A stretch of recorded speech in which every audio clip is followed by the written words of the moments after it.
Welcome to the Invested Dads Podcast, simplifying financial topics so that you can take action and make your financial situation better. Helping you to understand the current world of financial planning and investments, here are your hosts, Josh Robb and Austin Wilson. All right. Hey. Welcome back to the Invested Dads Podcast, a podcast where we take you on a journey to better your financial future. I am Austin Wilson, research analyst at Hicks & Zerker Capital Management. And I'm Josh Robb, director of wealth management at Hicks & Zerker Capital Management. Austin, how can people help us with our podcast? Two things. Number one, subscribe if you're not subscribed already. So hit that plus, follow icon, whatever you got on your podcast player. Hit that. That way you get new episodes each and every week when they are dropped on Thursdays. We haven't missed one yet. That's right. Number two, go to our website at theinvesteddads.com. Sign up for our weekly newsletter. That way you know, A, when the episode comes out. B, you get a link to listen to it. C, you get some fun show notes. There you go. I mean, come on. How can you not do that? It's a win. So that's how you can help us. But today, we're here to help you, and we are going to be discussing 10 ways Top 10. to save time and money by automating your finances. All right. Because finances are so easy if you put them on cruise control. These tips are going to help you stay ahead of most people because you're going to be not even thinking about how your money's going. It's just doing things on its own, which is going to be very simple, easy, and usually very free. That's right. Plus, maybe you'll get some benefits. So I have 10. We're going to go to 1 through 5, and then Josh is going to hit us I have out a dad joke. with a dad joke of the week, and then we're going to do 6 through 10, and you're going to love it, okay? So just buckle up. I'm ready. Number 1, I think this is too easy, but set up direct deposit for your paychecks. That means when you get a job or already had a job and maybe they're still handing you a physical check. I don't know who does that. Have you had a job that done that for you? Yes. Well, usually it was, is the IRS listening? They are. When I was young, it was Okay. like off the books construction work Oh. or whatnot. But But you I would have counted to on your get- income I tax know. return for sure. Oh, yeah, sure. Yep. So anyway, usually it was kind of ad hoc stuff. But since I've had a full-time employer, and even when I was working part-time in like college and whatnot, direct deposit all the time. So what you need to do, go to your HR department. A voided check is probably more than enough. So you have to have your voided check. You'll have a checking account number and a routing number. Yep. A lot of And- times your employer will have a form you just fill out. and Exactly. They can get They it may set up. need a voided check as Yeah. well. But anyway, that'll have all the information you need to set up direct deposit so that when you get paid every week or 2 weeks or month or however you get paid, boom, directly Right in into your there. checking account. You don't need to fiddle about taking a check, going to the bank, and doing all that stuff. This is not the 1940s. That's right. My first direct full-time deposit. job, I received a actual physical paycheck every 2 weeks. Was it like Roman gold It coins? no, but it was in an envelope, handed to me every time. See, I don't know how I feel about that. That's I could number feel one. it. I did feel it. I know. I did feel mean, it. some people might like that. Back in the day, you probably would have got an envelope of cash. Then you have to report that. Yeah, I think of how hard the IRS's job was Tips. back. Yeah, back when everyone was cash all the time, the IRS's job was a lot harder. Yep. Now it's like, oh no, we saw it went into your bank account. Yep. There's evidence. So that's number 1. Number 2, set up all bill payments, credit card payments, all of the above to be automatic. Any debt, any obligation, Or bill, any payment. yeah, any debt or any bill, Anything you owe, automatic. automatic. So usually when you open up a credit card or even things like your utilities, trash, electricity, gas, water, all these things, internet, you can link either a bank account or a credit card to Yep. pay it. So you're not getting a bill in the mail and then having to depend on yourself to remember to write the check, to mail it back before Yep. the due date and all that stuff. It just directly either hits your credit card or hits your checking account and pulls the money out automatically. So nice. It's via ACH transaction. And that is a super convenient way to do what? To avoid late fees and penalties. Yes. Now I'll tell you, I had a trash company that did not have automatic bill payment. They wanted you to leave a check in your mailbox so that when they picked it up, they would grab the check along the way. Yeah. Oh, man. I know That was my least favorite thing in the world. No longer have them. Yeah, there have been a handful of things over the years that were like that. And like right now, I think one of the only bills that we have to pay, and it's not necessarily a bill, but we have a wonderful lady who comes and helps us clean the house once every couple of weeks or whatever. And she wants a check. So I have to remember to write one check every couple of weeks or whatever. And the rest of it is automatic. So really, it's just... Ours is preschool. We have to write a preschool check every month. This is just one way to really make sure you don't miss things. And something's crazy, even mortgages, right?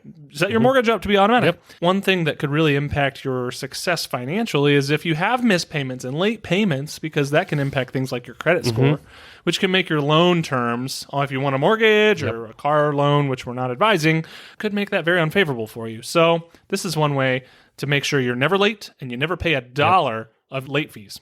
Speaking of credit cards, I love set it up them. automatic, but make sure you pay the full statement balance every month. Make sure. We want to be the You don't people. want to carry a 20-some% interest rate 30. on debt. We want to be the people credit card companies hate. Yes.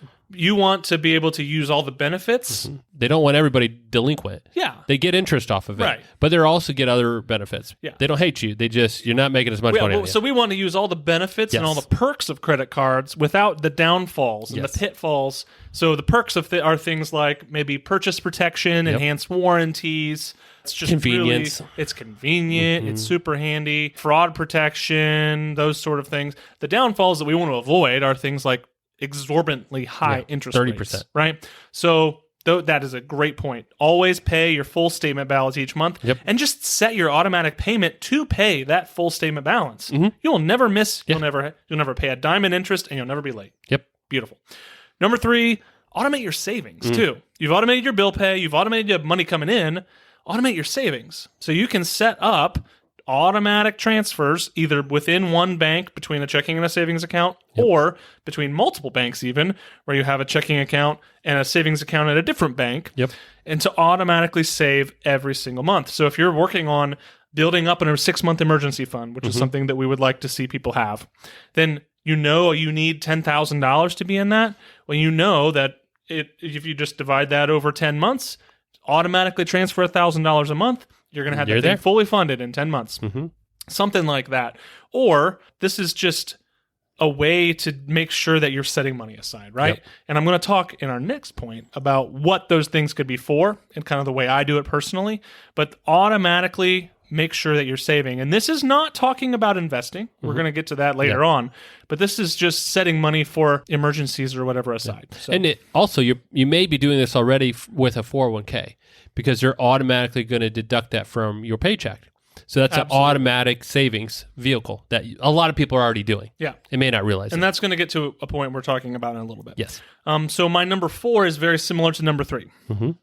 Automatically save for large recurring bills each month. Save each month for reoccurring bills. Yes, exactly. So I call this self-escrow. If you go to a bank, and especially if you don't have 20% down, you're going to have what's called mortgage insurance on top of things, but you also have to escrow through the bank your property taxes and your insurance, right? So essentially, you're paying a little bit extra each month, and then they'll pay your bill for you. They put it in a little bucket. So that's called an escrow, and then there's an escrow account. If you don't do that, or for other bills that are not included in that, I do what's called self-escrow. Okay. So this is what I do. I take my total amount of property insurance for the year, which you know generally what it was. You know what it was last year, and you know that it might be a little bit more this year, but I take that amount plus my amount of property taxes, same thing.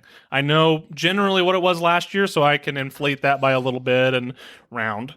I add in my full year auto and motorcycle insurance. Oh, there you go. And then I come up with a total cost for a year of what it would cost for all of those big bills, because those are big bills. And they happen once or twice a year, depending on how you have it all set up. And then I divide that by 12. So every month on payday, because we get paid once a month, I send 1/12 of that total amount from my checking account, where my money had automatically been direct deposited, to a savings account.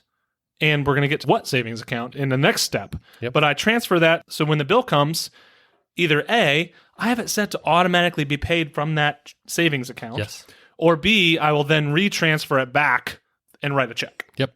And a thing along with that, and this would kind of fall in the bucket, is something like Christmas. You could do the same thing to say, it's not a bill, but I have a large expense at the end of the year for buying presents for my kids or family or whatever. You could start saving for that. Better yet, don't buy anything. Or just don't buy anything. That's not really practical. Cringe. Number 5 goes along with number 3 and number 4. When we're talking savings right now, suppose you work with a big bank or a regional bank, a local bank, whatever, and you have a checking and a savings account with them. they often have very, very low interest that they're paying you. So you often get little to none on, especially checking, but savings even, you're getting fractions of, hardly of anything. any interest, Yep. right? So my advice and what I do, and this is really from you years ago, you had said, hey, you should be getting something on your savings. And what I did was I opened up a high yield savings account. And this is generally offered online only. These are not typically through major banks in terms of physical banks. Right. But there's a handful of different options out there where you open up a bank account online. These are savings accounts. And because that bank does not have to deal with as many people and physical infrastructure, they are able to offer you much more lucrative interest savings rates. So right now, you should be getting 3.75 to 4%. Probably in an online high yield savings account. There are no fees, no minimums. One of the main requirements is you're often limited with how many money movements you can make. Yep. And even those are getting better. Even that, you're like maybe 6 to 10 a month. And that is plenty if you plan it all out right. So what I do with my self-escrow that we just talked about, or automated savings in general, is I am automatically transferring from my checking account, which earns nothing, admittedly, to on a high yield online savings account and letting those things build up. So what I'm doing is I have all that money. First of all, it's out of sight, out of mind. I'm not seeing it when I log into my checking account, but it's also earning almost 4% interest. There you go. And if you have a fully funded emergency fund out there sitting at 4% interest, you're getting a nice little bit of interest each month. And generally, it is taxable income, the interest you're getting on this, but you should feel very good about earning a little something on your savings. That's right. So that is number 5, Josh, but we need to take a break. Yes. I'm getting a little jacked up. Yeah. Gratitude is a good thing. It is. Yes. And so I was thinking when I was working my first job out of college, I was so broke that they shut off my electricity. Oh, man. Yeah. Those were the darkest days of my life. Those were the darkest days of my life. Probably. I told that joke to my kids, and my one son looks at me and goes, "Did you really have your electricity shut off?" I'm like, "No, it's a joke. Okay, calm down." Probably because someone didn't have automatic bill pay set That's right. up. That's why it would happen. So I like that joke. So we got 5 down. Yes. We got 5 more to go. Okay. And this is where I think Josh is going to get pretty excited about what we're talking about next, because this is kind of your wheelhouse. So we've automated our deposits. We've automated our bill pay. We've automated our savings in terms of cash savings for things that need to be spent, right? And then we've earned some interest on that. Yes. Now we're going to talk about big picture. Yes. Automate your investing. Hello. And you mentioned this earlier. You're probably already doing this if you've taken our advice. Yep, one way. And you're taking advantage of your 401k match.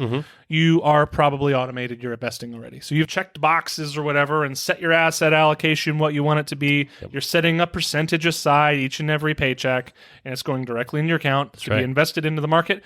And why is this good? This is good because it's a habit and because you're not seeing it and having to make that choice manually each and every month, which is a hard thing. You have to remember. And it's a hard thing to part with money. Yes. But if it does it automatically, you already parted with it and you never saw it, right? Yep. But my next point, number 7, it leads right into this because you take advantage of one of Josh's favorite things, and that is dollar cost averaging. Josh, tell us what dollar cost averaging is. So the concept of when you consistently add money on a set schedule, whether that's bi-weekly, monthly, whenever, again, if we're talking 401ks, every paycheck, that because it's coming in on a consistent schedule, the ups and downs of the market are smoothed out. Yep. You're averaging into the market. That's what the dollar cost averaging is. The cost is averaged out.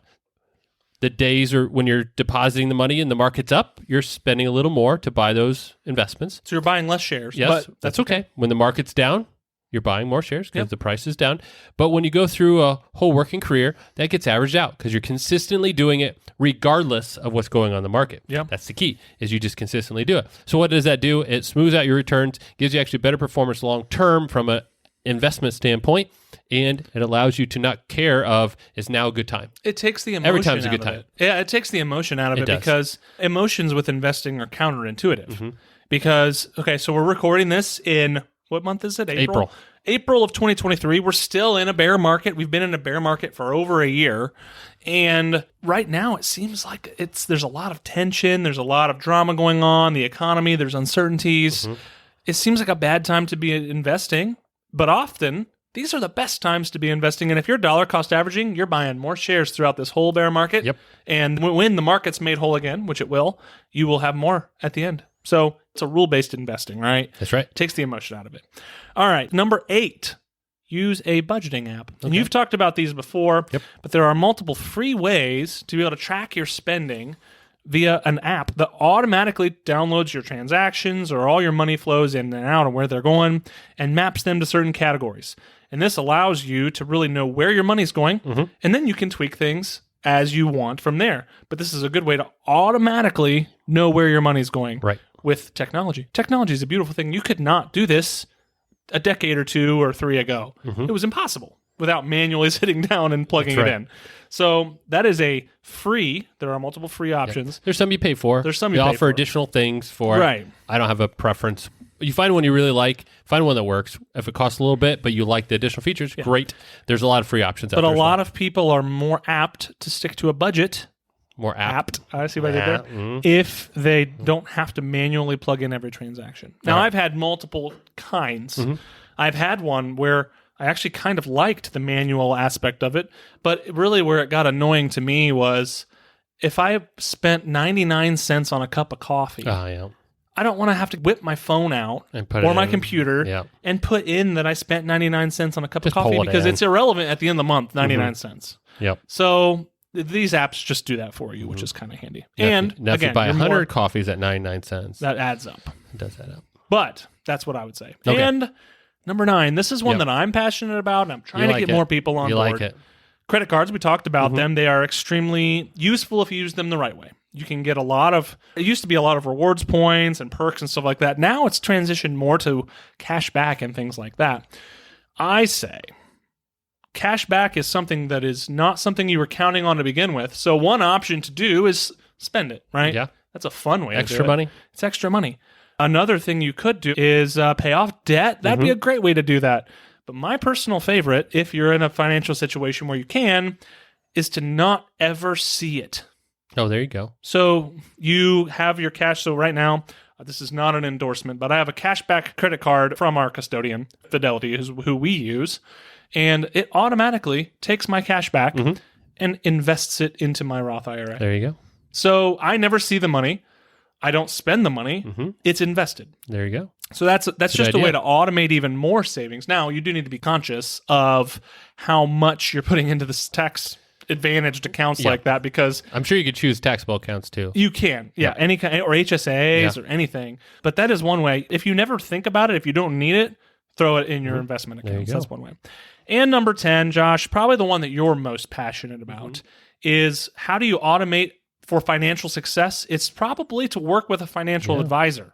So, tell a little bit about why that is such an important aspect of someone's financial plan. This whole process and any of these things that Austin was talking about are delegating. You're turning over something you needed to do, and in senses, automating is having happen automatically, but you're delegating that out to software. Delegate some of the stuff that you need to do for your financial plan to a financial advisor. So have someone step in and help, which all these things are to help you be consistent at the process, make it easier for you. So having a financial advisor makes a lot of planning easier. They help you invest your money.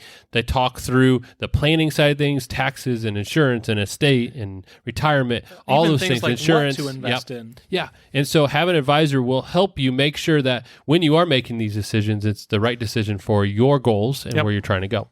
And if you don't have one, you're always welcome to reach out to us. Go to our website, click the contact us, and send us an email at hello@theinvesteddads.com, and we would love to talk with you. Yeah, so that is 10 ways that you can automate your financial situation to really set you on a really good path to succeed financially. Yes. So thank you for listening. Thank you for being here this week.